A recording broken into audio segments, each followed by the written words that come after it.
Hey guys, this is James and welcome to another Adobe Premiere Pro tutorial.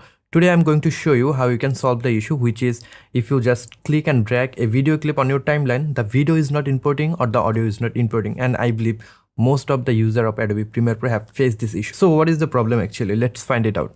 Here in Premiere Pro, I have already imported 2 video clips and I want to make a sequence. If I just right click here and then if I just click new sequence from clip, then it will make a sequence with the exact match of my clip. Now I want to input this video clip on my timeline. If I just click and drag it on my timeline, you can see the audio is not importing. What is the issue actually? The issue is we have actually turned off audio source patching on my timeline. If I just show you, you can see V1 is turned on and A1 is not turned on, which is source patching for inserts and overrides. We need to turn it on in order to import video and audio together. If I just turn it on and then if I try to import this video, then you can see the audio and video is importing together. Similarly, if you have an issue where the video is not importing but the audio is importing, then might be your video one, I mean the V1 track is turned off. You need to just turn it on in order to import the video and audio together. So that's it. Just make sure you have turned on V1 and A1 in order to import video and audio together.